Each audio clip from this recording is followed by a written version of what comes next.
Assalamualaikum warahmatullahi wabarakatuh.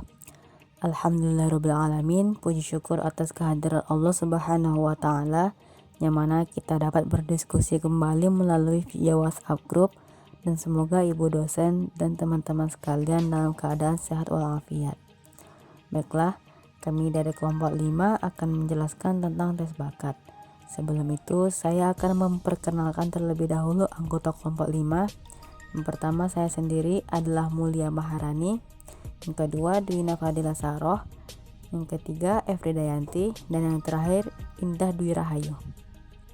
Baiklah, langsung saja pembahasan yang pertama, yaitu pengertian tes bakat. Bakat menurut Spearman adalah suatu kemampuan khusus yang berkembang secara menonjol atau istimewa dibandingkan dengan kemampuan-kemampuan yang lain. Bakat tidak sama dengan kecerdasan, tetapi kecerdasan menjadi dasar untuk berkembangnya bakat. Bahkan kecerdasan itu dapat dipandang sebagai faktor umum dan bakat itu adalah faktor khusus. Sedangkan menurut Muhammad, ia mengemukakan bahwa bakat bersifat bawaan dan harus dikembangkan untuk mendapatkan hasil yang optimal. Bakat itu senantiasa harus diasah dan dikembangkan agar dapat muncul dengan optimal dalam diri seseorang. Pengesahan yang dilakukan harus penuhnya mendukung terhadap perkembangan bakat, karena bakat berbeda dengan kemampuan yang tidak terlalu menekankan pada latihan atau pengesahan. Nah, dapat disimpulkan bahwa definisi bakat adalah sesuatu hal yang menonjol pada seseorang dan menjadi kelebihan dari individu tersebut pada bidang tertentu. Misalnya, bakat pada bidang seni, olahraga, dan sebagainya.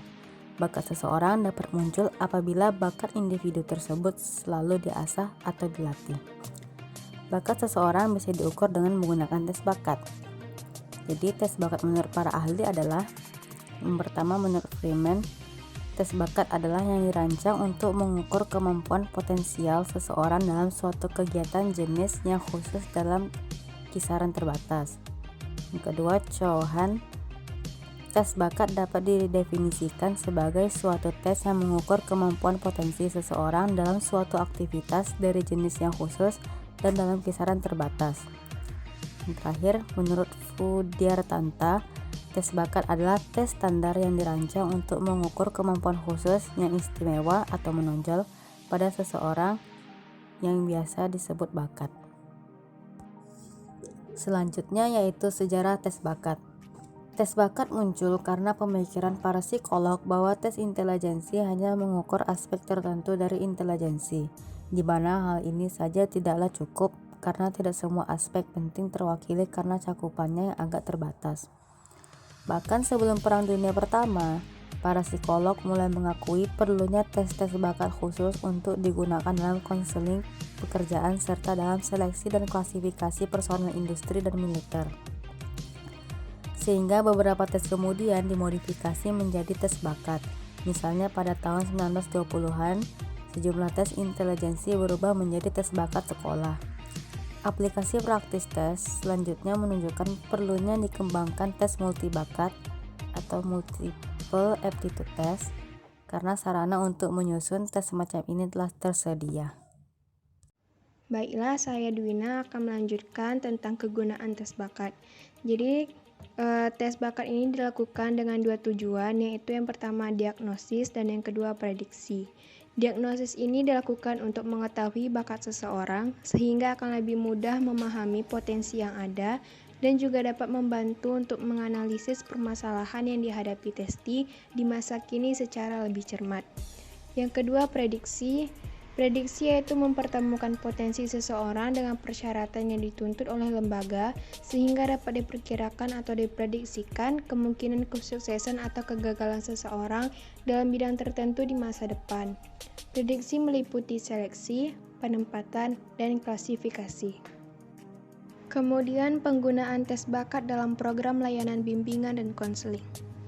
Bakat atau kemampuan khusus sebagai potensi yang dimiliki individu siswa perlu sekali digali agar tampil dan dapat diaplikasikan dengan tepat sesuai dengan bidangnya.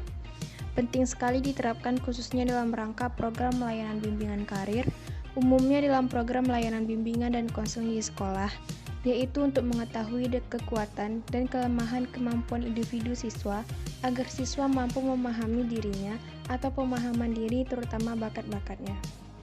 Dengan mengetahui secara jelas kekuatan dan kelemahan dirinya sendiri, individu siswa akan mampu untuk membuat perencanaan dan keputusan karirnya di masa depan. Kemudian langkah-langkah penggunaan tes bakat. Yang pertama, memberikan petunjuk umum kepada siswa tentang manfaat tes dengan uraian dengan kata-kata yang sederhana yang berkaitan dengan tes yang diberikan atau setiap subtes. Yang kedua, penyediaan alat-alat tulis. Jika tes dinilai dengan tangan, maka usaha setiap siswa memiliki 2 pensil atau pena. Yang ketiga, pembagian lembar jawaban yang tepat dan buku tes. Yang keempat, membaca petunjuk untuk setiap subtes dalam buku tes itu sendiri. Sedangkan siswa membaca petunjuk-petunjuk setiap subtes di dalam hati. Yang kelima, pengaturan waktu dan pelaksanaan tes untuk setiap subtes sesuai dengan batas waktu yang telah ditetapkan atau sebaiknya memakai stopwatch. Yang keenam, pengumpulan bahan-bahan termasuk buku tes dan lembar jawaban yang telah diisi. Baik, materi selanjutnya akan dijelaskan oleh rekan saya yaitu Evri. Faktor-faktor yang dapat ditinjau dalam tes bakat. Yang pertama, kemampuan verbal, yaitu kemampuan memahami dan menggunakan bahasa secara lisan maupun tulisan. Yang kedua, kemampuan numerikal, yaitu kemampuan ketepatan dan ketelitian memecahkan problem yang berkaitan dengan angka dan perhitungan. Yang ketiga, kemampuan spasial, yaitu kemampuan merancang suatu benda secara tepat. Yang keempat, kemampuan perseptual, yaitu kemampuan mengamati dan memahami gambar 2 dimensi menjadi 3 dimensi. Yang kelima, kemampuan reasoning, yaitu kemampuan memecahkan suatu masalah. Yang keenam, kemampuan mekanik, yaitu kemampuan memahami konsep-konsep seputar mekanika atau mesin. Yang ketujuh, kemampuan memori, yaitu kemampuan individu dalam menyimpan dan mengingat kembali informasi. Yang kedelapan, kemampuan klerikal, yaitu kemampuan bekerja di bidang administrasi. Yang kesembilan, kemampuan kreativitas, yaitu kemampuan menghasilkan hal-hal baru dan yang tidak biasa atau istimewa. Yang kesepuluh, kecepatan kerja, yaitu kemampuan bekerja secara cepat dalam pekerjaan yang bersifat rutin. Yang ke-11, ketelitian kerja, yaitu kemampuan bekerja secara teliti dan minor kesalahan dalam pekerjaan yang bersifat rutin. Yang ke-12, ketahanan kerja, yaitu kemampuan bekerja secara konsisten atau dalam situasi kerja yang monoton atau semakin berat. Tes Kraepelin. Bentuk tes ini adalah berupa satu lembar kertas double quarto memanjang bolak-balik terdiri atas 4 halaman, yaitu meliputi halaman 1 untuk menuliskan identitas diri subjek dan contoh subjek, halaman 2 dan 3 berisi soal-soal tes, kemudian halaman 4 untuk scoring grafik dan interpretasi. Dalam tes ini, subjek akan diminta menghitung angka-angka sederhana 1-9 dari bawah ke atas untuk 2 angka yang berdekatan tanpa ada angka yang dilewati. Aspek yang diukur dalam tes ini adalah kecepatan kerja, ketelitian kerja, keajegan kerja, kemudian ketahanan kerja. Tes ini disajikan secara individual ataupun klasikal. Waktu pelaksanaannya yaitu 20 menit. Pengisian data subjek 4 menit, instruksi 2 menit, kemudian selebihnya mengerjakan soal. Tes ini dapat digunakan pada saat yang mendesak, karena baik waktu dan materinya sederhana, waktunya singkat dan tidak memerlukan persiapan yang rumit. Tes Pauli. Tes ini diciptakan oleh Dr. Richard Pauli pada tahun 1938. Tes ini mengukur apa yang diukur oleh tes Kraepelin, di samping juga mengukur emosi, produktivitas kerja, penyesuaian terhadap pekerjaan, dan gaya bekerja. Tes Pauli berbentuk satu lembar kertas memanjang bolak-balik terdiri dari 4 halaman, yaitu halaman 1 untuk menuliskan identitas diri subjek dan contoh subjek, halaman 2 dan 3 berisi soal-soal tes, halaman 4 untuk scoring grafik dan interpretasi. Dalam tes ini terdapat angka sederhana 1-9. Subjek akan diminta untuk menjumlahkan angka-angka secara berurutan dari bawah ke atas, lalu ke samping kanan untuk 2 angka yang berdekatan tanpa ada angka yang dilewati. Kemudian ada aba-aba garis. Aspek yang diukur dalam tes ini adalah ketekunan dan konsentrasi, daya tahan, keuletan, daya penyesuaian, validitas, sikap terhadap tugas, kontrol diri, kemudian sikap menghadapi tekanan. Tes dapat disajikan secara individual ataupun kelompok. Waktu penyajiannya lebih kurang 1 jam. Setiap deret waktu diberi 3 menit dan setiap 3 menit itulah subjek akan diberi aba-aba untuk membuat garis. Kemudian mengerjakan tugas selanjutnya dan jawaban ditulis di sebelah kanan. Tujuan dari tes ini lebih kepada kepentingan industri, namun juga digunakan untuk mengukur kepribadian dan mendeteksi klinis. Tes IST. Tes IST merupakan salah satu tes yang digunakan untuk mengukur intelijensi individu. Tes ini dikembangkan oleh Rudolf Amthauer di Frankfurt, Jerman pada tahun 1953. IST terdiri dari 9 subtes yang keseluruhannya berjumlah 176 item. Masing-masing subtes memiliki batas waktu yang berbeda-beda dan diadministrasikan dengan menggunakan manual. 9 subtes dalam IST yaitu SE melengkapi kalimat, WA mencari kata yang berbeda, AN mencari hubungan kata, GE mencari kata yang mencakup 2 pengertian, RA hitungan sederhana, ZR deret angka, FA menyusun bentuk, WU kubus, dan yang terakhir ME mengingat kata. Administrasi pelaksanaan tes IST. Tester membagikan lembar jawaban. Tiap testi diberi 1 set. Testi diminta agar mengisi identitas masing-masing pada setiap lembar jawaban. Tester membagikan buku tes. Tiap testi diberi 1 buku, diletakkan di hadapan testi secara terbalik. Tester memperhatikan lama waktu yang digunakan pada setiap subtes. Tester membacakan petunjuk umum. Apabila tidak ada yang bertanya, tester mulai membaca petunjuk khusus. Sekiranya seluruh testi telah siap, tester mempersilahkan testi membalikkan buku. Tester membacakan petunjuk subtes. Sekiranya ada yang bertanya, tester membacakan kembali petunjuk subtes pertama tersebut. Setelah waktu habis, lembar jawab tes pertama langsung dikumpul. Tester mengingatkan testi untuk mengecek kembali identitasnya pada lembar jawaban. Metode scoring tes IST. Tahap scoring yang digunakan untuk setiap subtes adalah dengan memeriksa setiap jawaban dengan menggunakan kunci jawaban yang telah disediakan.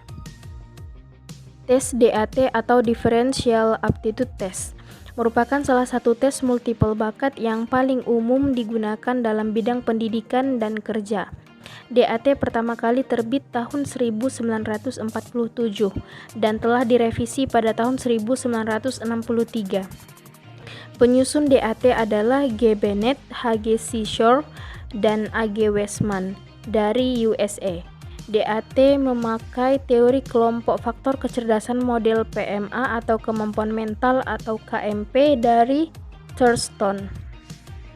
Adapun maksud dan tujuan DAT antara lain sebagai sarana akademik untuk mendapatkan prosedur penilaian yang ilmiah, terintegrasi, dan standar bagi siswa. Dirancang untuk bimbingan pendidikan dan vokasional atau pekerjaan. Dapat dipakai dalam bidang industri untuk penempatan karyawan dan promosi jabatan selanjutnya.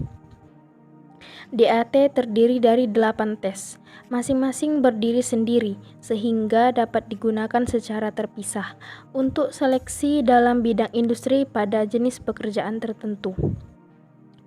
Adapun ke-8 subtes dalam DAT yaitu verbal reasoning, numerical ability, abstract reasoning,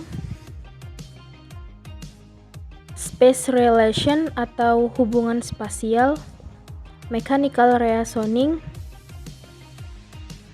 clerical speed accuracy, language usage 1, dan spelling language usage 2. Tes FACT atau Flanagan Aptitude Classification Test Tes ini disusun oleh J.C. Flanagan, seorang profesor psikologi pada Universitas Pittsburgh dan direktur American Institute for Research. Tes ini dibuat sebagai usaha untuk mendapatkan suatu sistem klasifikasi baku dalam penentuan bakat dan kemampuan dasar seseorang pada tugas-tugas tertentu. Tes ini digunakan sebagai alat bantu untuk memprediksi keberhasilan kerja dan perencanaan program latihan dalam rangka konseling pekerjaan dan sebagai alat seleksi dan penempatan karyawan. Tes ini terbagi menjadi 14 tes, yaitu yang pertama, inspection, yang kedua, coding, yang ketiga, memory, yang keempat, precision, yang kelima, assembly, yang keenam, scales, yang ketujuh, coordination, yang kedelapan, judgment and comprehension, yang kesembilan, arithmetic, yang kesepuluh, patterns, yang kesebelas, components, yang ke-12 tables, yang ke-13 mechanics, yang terakhir expression. Tes GATB atau General Aptitude Test Battery. Tes ini diciptakan oleh Charles E. Odell yang digunakan pada konseling pekerjaan di States Employment Service Office. Aptitude yang diungkap GATB adalah Aptitude G, Intelligence, merupakan tes kemampuan belajar secara umum, yaitu kemampuan untuk menangkap dan mengerti prinsip-prinsip, menalar dan membuat keputusan. Aptitude V, Verbal Aptitude, merupakan tes untuk mengerti arti beberapa kata dan mempergunakannya secara efektif, serta untuk mengerti bahasa secara komprehensif, mengerti hubungan antar kata dan mengerti arti keseluruhan paragraf dan kalimat. Aptitude N, Numerical Aptitude, merupakan kemampuan untuk mengoperasikan angka-angka secara cepat dan tepat. Aptitude S, Spasial, merupakan kemampuan berpikir secara visual pada bentuk geometris dan untuk menangkap objek 3 dimensi, serta mengingat hubungan dari gerakan objek dalam satu ruang. Aptitude P, Form Perception, merupakan kemampuan untuk melihat bagian-bagian dari suatu gambar, benda, dan grafik, membuat perbandingan dan pembedaan secara visual dan melihat perbedaan yang nyata pada bentuk atau bayangan. Aptitude Q, Clerical Perception, merupakan kemampuan untuk mengungkap objek-objek angka dan huruf, serta kemampuan persepsi terhadap komputasi secara sepintas. Aptitude K, Motor Coordinate, merupakan kemampuan untuk mengkoordinasikan gerakan-gerakan organ mata, jari-jari secara terampil dan teliti pada gerakan yang cepat dan tepat. Aptitude F, Finger Dexterity, merupakan kemampuan gerakan jari jemari, memanipulasi objek-objek kecil dengan jari jemari secara cepat dan teliti. Aptitude M, Manual Dexterity, merupakan kemampuan untuk menggerakkan tangan dengan mudah dan terampil, kemampuan untuk bekerja dengan tangan dalam menempatkan dan memindahkan sesuatu. Adapun jenis-jenis dari tes GATB yaitu tes ruang bidang, tes mempersamakan perkakas, kemudian tes kecekatan jemari. Baiklah, saya Indah Dwi Rahayu akan menjelaskan materi selanjutnya mengenai kelebihan dan kelemahan tes bakat. Nah, kelebihan tes bakat yang pertama adalah mengurangi kelemahan tes intelijensi yang mengukur kemampuan umum seseorang. Yang kedua, mendeteksi kemungkinan berhasil atau tidaknya seseorang dalam bidang-bidang tertentu. Yang ketiga, tes bakat dibuat dalam seri multiple bakat, yang merupakan sejumlah tes yang dipakai untuk mengukur berbagai macam bakat seseorang. Jadi, tidak hanya satu bakat saja. Yang keempat, mengetahui sedini mungkin bakat-bakat yang dimiliki seseorang. Yang kelima, membantu merencanakan dan membuat keputusan mengenai pilihan pendidikan maupun pekerjaan. Yang keenam, mendiagnosa masalah belajar yang dialami seseorang. Kita lanjut kepada kelemahan tes bakat. Yang pertama, tes bakat hanya mengukur sampel perilaku yang ditunjukkan atau sampel butir tes. Yang kedua, standarisasi tes tergantung pada keadaan sampel standarisasi. Dengan demikian, Perkembangan budaya dan kemajuan teknologi akan mempengaruhi validitas tes.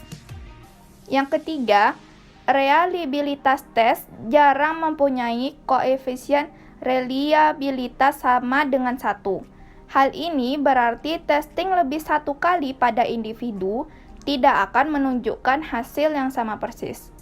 Yang keempat, dengan pengukuran bakat bukan berarti telah memahami kondisi psikologi seseorang secara komprehensif.